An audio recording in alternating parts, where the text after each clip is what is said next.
Ah, tu prends. Allez. Bonsoir à toutes, bonsoir à tous. Comme d'habitude, vous me faites signe, prénom, nom de votre média. Vous posez votre question à Didier.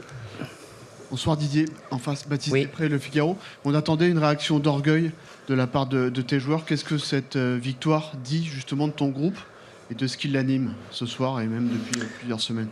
Elle en dit beaucoup, même comme je vous l'ai dit, même si c'était peut-être difficilement audible, tout ce qui a précédé le premier match, il y avait tout ce qu'il fallait. Mais on n'a pas concrétisé ou matérialisé sur cette première étape là-bas, qui nous amène à un score qui nous était défavorable. Mais voilà, on a basculé et on a fait un match de très très haut niveau ce soir face à une très belle équipe croate.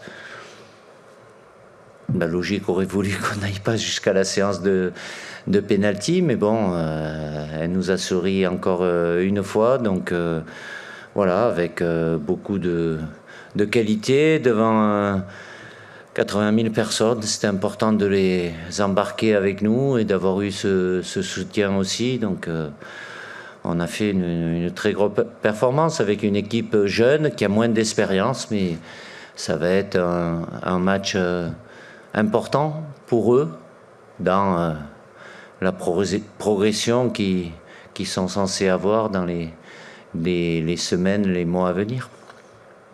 Bonsoir Didier, Hortense Leblanc pour France Info Sport. On a vu un très bon match de Michael Olise ce soir. Est-ce que pour vous, il a fait son premier match référence avec les Bleus? Est-ce que vous avez vu en lui des qualités que pouvait avoir un certain Antoine Griezmann sur des matchs par le passé?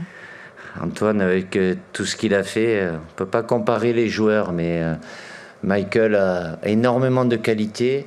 Il a eu des périodes jusqu'à aujourd'hui qui étaient un peu plus compliquées, mais de par ce qu'il fait avec son club où il a beaucoup progressé aussi, voilà, aujourd'hui il a été étincelant dans son registre. Évidemment, c'est son mérite, mais je vous le dis souvent, des fois ça met un petit peu de temps. Voilà, il faut toujours accorder de la confiance. Il aurait pu jouer le premier match, le match aller.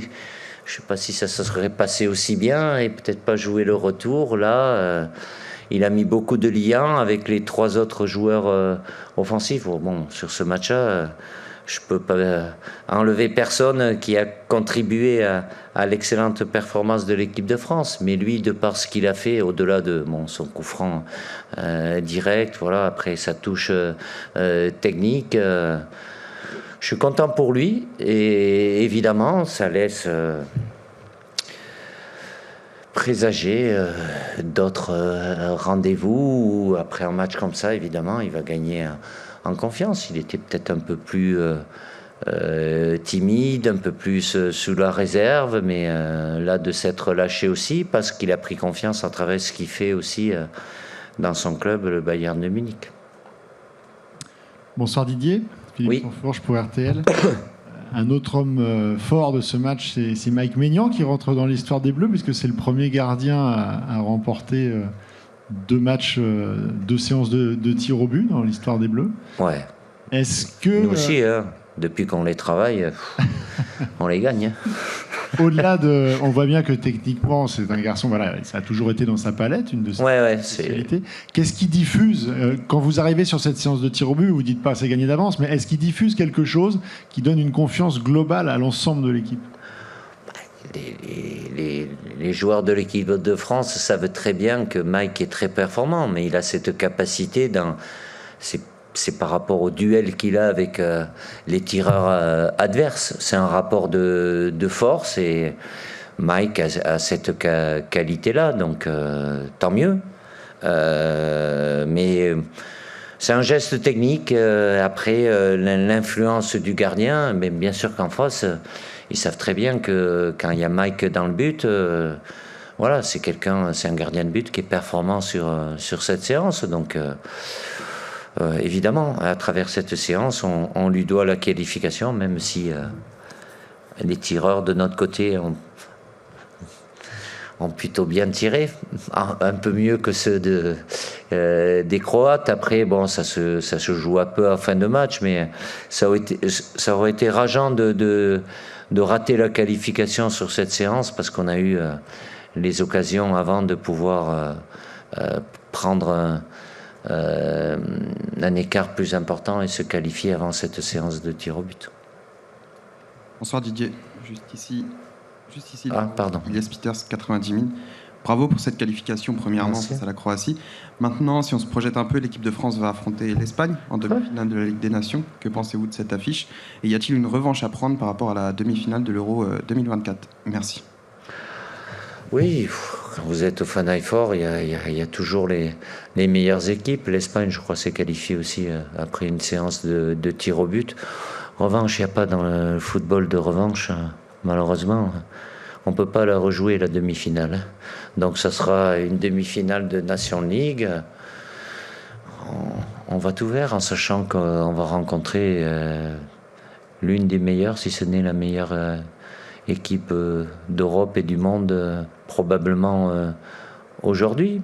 L'équipe de France est une équipe plus jeune, moins d'expérience, mais à travers ces rencontres-là, comme celle de ce soir, elle est importante et ça va dans le sens de la progression dans les semaines, les mois à venir. Bonsoir Didier, Dominique Sarrac, le Parisien. Oui. Vous disiez concernant Olysée que parfois ça prend du temps, mais parfois ça prend pas beaucoup de temps, comme Désiré Doué, qui a fait une entrée pleine de culot. Comment vous avez jugé son premier Écoutez, je savais ce qu'il était capable de faire avec son club, ce que je lui ai vu faire toute la semaine, sur et en dehors du terrain, surtout qu'il ne change pas. Il a vraiment tout en qualité footballistique. Il a 19 ans, mais mature, et c'est déjà... Tout est bien cadré, donc, mais c'est pas étonnant. C'est beaucoup de jeunes joueurs français arrivent tôt et sont dans le milieu professionnel, donc il a connu sa première sélection, tant mieux pour lui aujourd'hui. Il a marqué son penalty aussi, donc voilà, il y a d'autres jeunes qui ont aussi du potentiel. Et je les ai vus d'ailleurs contre l'Angleterre avec les espoirs, mais ils ont un championnat d'Europe à jouer. Donc, comme je le fais régulièrement avec le sélectionneur des espoirs, je ferai en sorte, sauf cas de force majeure, de laisser à sa disposition la meilleure équipe possible. Bonsoir Didier. Oui. Pour l'équipe. Si on prend une vision un peu plus globale de cette Ligue des Nations depuis le mois de septembre, au-delà de la qualification, est-ce que cette équipe a répondu à vos attentes dans le chemin qui doit l'amener vers la Coupe du Monde? Le chemin est long. Voilà, j'ai réparti le temps de jeu. Des nouveaux joueurs sont arrivés. Évidemment que depuis le premier match de Michael Olise contre l'Italie et celui d'aujourd'hui, c'est pas la même chose. Donc, ne serait-ce que sur lui, mais il y a d'autres joueurs. Manu Koné aussi qui est arrivé. Après, c'est pas figé, mais évidemment, ça me faisait prendre des risques de mon côté par rapport à un objectif qualification, de répartir ce temps de jeu. Mais c'était le moment de le faire. Là, on avait un bonus, on savait ce qui nous attendait en juin. On va être au Final Four, ça veut dire qu'on fait encore une demi-finale, donc c'est bien. Et pour ces joueurs qui ont moins de vécu international, ça va leur servir pour les mois et les semaines à venir. Après, on se lancera sur la phase de qualification qui sera très importante pour nous. Bonjour Didier. Oui, bonjour. Vous avez parlé des pénaltys. Comment vous les travaillez et surtout comment vous choisissez les joueurs qui sont amenés à tirer? Et dans un deuxième temps, vous avez parlé des espoirs. Quel est votre regard sur Ryan Cherki, puisque beaucoup de gens estiment qu'il est de plus en plus proche d'une sélection A? Merci.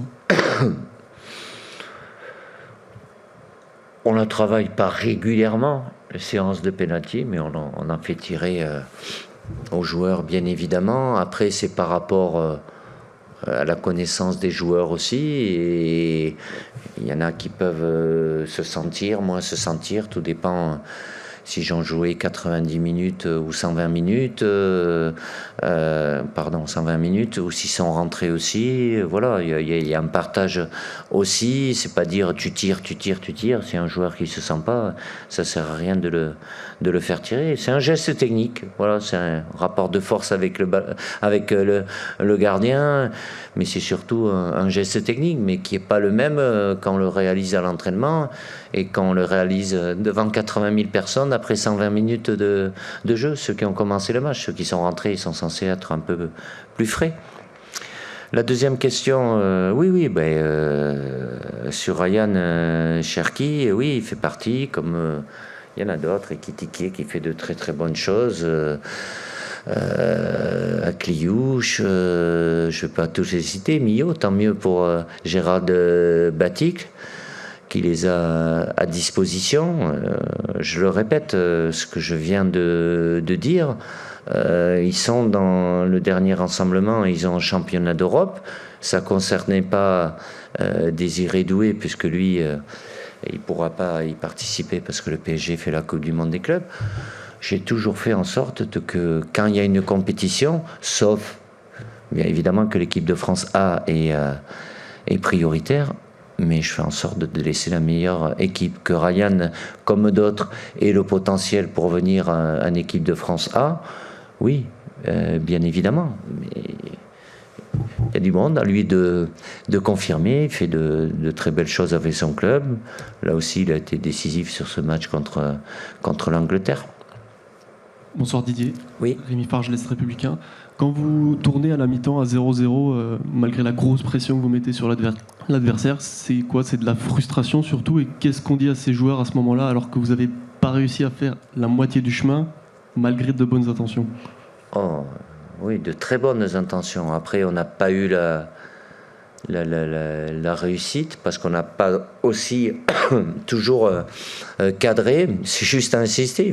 C'est plus facile d'enchaîner là-dessus en se disant, en continuant, parce que cette équipe croate était censée aussi faiblir sur le plan athlétique. Donc oui, l'efficacité, c'est le plus dur. Je prends l'exemple de Kylian avec toutes les occasions qu'il a pu avoir. Bon, un gardien en face qui a fait pas mal d'arrêts décisifs aussi, mais continuer, insister, et puis après ça peut sourire. Il faut tout faire pour que ça aille dans le bon sens, mais c'est pas s'arrêter et se dire non, on avait fait une très très bonne première mi-temps, évidemment que la deuxième avec l'efficacité est encore meilleure.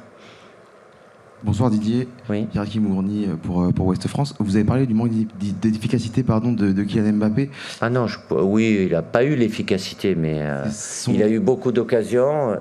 Il a marqué son pénalty, il a eu des arrêts comme à l'aller où il doit marquer. Le gardien croate fait un arrêt superbe, mais bon, évidemment, il n'a pas marqué dans le jeu, quoi. Mais du coup, c'est son 7e match sans marquer en équipe de France, c'est sa pire série depuis qu'il est en bleu. Est-ce que ça vous inquiète? Et Écoutez, ça c'est statistique ou factuel, il est régnonnant. Le Kylian Mbappé qui est là depuis le début de la semaine a été un formidable leader. Peut-être on vous fera passer quelques images.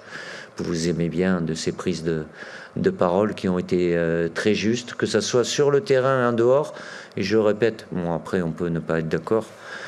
Voilà, il a dégagé beaucoup d'enthousiasme, de volonté au match aller aussi, et ça a été le leader pour préparer ce deuxième match aussi. Il a eu une période difficile, on ne va pas y revenir dessus, mais que ce soit après Doha, quand il a pris le relais de Hugo Lloris et de Raphaël Varane, il a très bien pris le relais.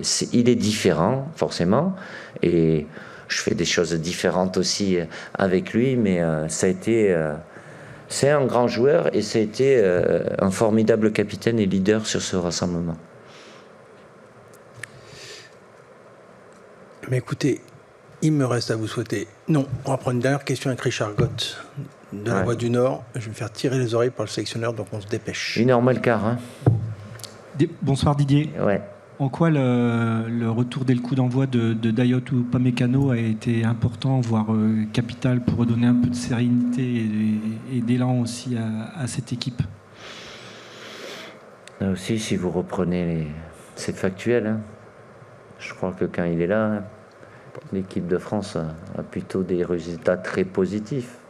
Lui aussi fait partie des joueurs, ils ont mis du temps. Hein, parce qu'avant la Coupe du Monde, c'était plutôt compliqué, parce que voilà, il a une personnalité, un caractère et des sensibilités différentes. Mais bon, il est rayonnant, il avait un petit souci athlétique, physique, mais oui, c'est quelqu'un qui est très très fort dans les duels et qui amène de la sérénité parce qu'il a aussi cette capacité technique, ce qui n'avait pas été notre cas sur la première mi-temps où on avait des... Pardon, j'ai pris froid. Des problèmes dans nos sorties de balles, donc évidemment Dayo, même s'il n'est pas expressif, est un leader dans ce registre-là. Donc voilà, donc ce coup-ci, bonne soirée, bon retour, et puis on se retrouve au mois de juin, ce sera en Allemagne. Bonne soirée. Ah oui ? Ouais. Le 5. À Stuttgart.